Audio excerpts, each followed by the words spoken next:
Well dear student, ये 11th class political science half yearly 2024 question paper. Let's solve this question paper. सबसे पहले जो objective type question है उसको देखते हैं फर्स्ट सेक्शन में। फर्स्ट क्वेश्चन है यहाँ, राजनीतिक शास्त्र केवल राज्य से संबंधित है, ये कथन किसने किया है?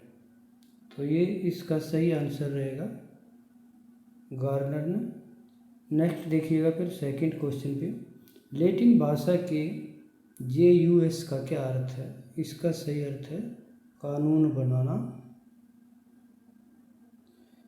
थर्ड क्वेश्चन देखिएगा, भारत के संविधान के में समानता का अधिकार किस प्रकार का अधिकार है? तो समानता का अधिकार एक मौलिक अधिकारों में शामिल है, तो सही आंसर रहेगा सी। इसके बाद नेक्स्ट देखिएगा, अधिकार वह दावा है जिसे मनुष्य मान्यता देता है और राज्य लागू करता है, यह कथन किसका है?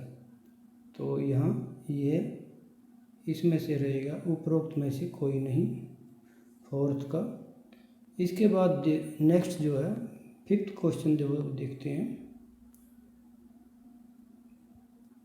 पांचवा क्वेश्चन आता है, नागरिक को कौन से अधिकार प्राप्त होते हैं? राजनीतिक अधिकार, आर्थिक, कानूनी, उपरोक्त सभी, यानी सभी कानून जो या अधिकार एक जो सिटीजन है उसको प्राप्त होते हैं। सिक्स्थ जो क्वेश्चन है, दक्षिण अफ्रीका में सरकार की रंग भेद नीति कब समाप्त हुई? 1992। अंग्रेजी भाषा के नेशन शब्द की उत्पत्ति किससे हुई है? लैटिन भाषा है। नेक्स्ट देखिएगा आठवां, अधिकार वह मांग है जिसे समाज स्वीकार करता है और राज्य लागू करता है, ये किसने, यह कथन किसका है? बोसांके का। नेक्स्ट इसके बाद देखिएगा फिर नौवां क्वेश्चन है, स्वतंत्रता शब्द की उत्पत्ति किस भाषा से हुई है? ये भी लैटिन भाषा के शब्द से हुई है, फ्रीडम जो शब्द है उससे। इसके बाद आते हैं 10वां जो क्वेश्चन है। 10वें क्वेश्चन का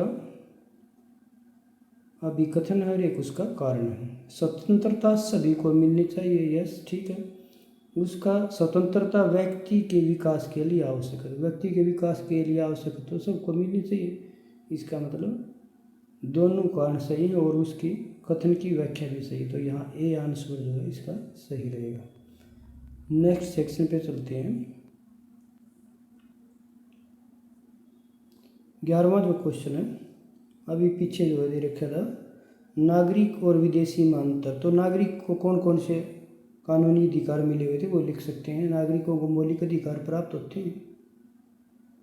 दूसरा, नागरिकों को जो राजनीतिक अधिकार प्राप्त होते हैं, चुनाव लड़ना, वोट डालना, जबकि विदेशी को इस प्रकार के अधिकार प्राप्त नहीं होते। तीसरा कह सकते हैं नागरिकों को अचल संपत्ति का अधिकार है, विदेशी को नहीं है। 12वां क्वेश्चन देखिएगा, राष्ट्रवाद की भावना को प्रेरित करने वाले कोई दो तत्व, तो लिख सकते हैं एक कॉमन जो इनकी भाषा होती है वह संस्कृति, जो विरासत है वो इसके कॉमन तत्व हो सकते हैं। इसके बाद 13वां क्वेश्चन देखिए। 13वें क्वेश्चन में न्याय के दो आधारभूत तत्व क्या हैं? तो इसके आधारभूत तत्व हो सकते हैं नैतिकता, नैतिक आधार पर लागू की जाए, समानता, सबको समान दृष्टि से देखे जाए। फिर इसके बाद आते हैं 14वां क्वेश्चन है, सामाजिक असमानता क्या है?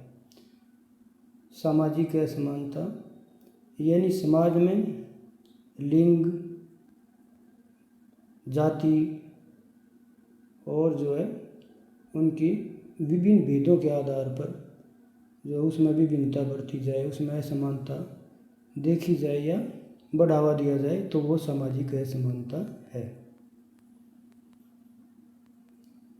इसके बाद जो 15वां क्वेश्चन पे आगे आते हैं अगले सेक्शन पे, समानता की 3 विशेषताओं का वर्णन करो या धर्मनिरपेक्ष राज्य के 3 गुण। तो ये जो क्वेश्चन है ये आप जो इनको डिस्क्रिप्शन में देख सकते हैं या अपनी बुक से कंसल्ट कर सकते हैं। और कोई क्यूरीज है तो वो कमेंट सेक्शन में जाकर अपना कमेंट्स अवश्य दे सकते हैं। ओके।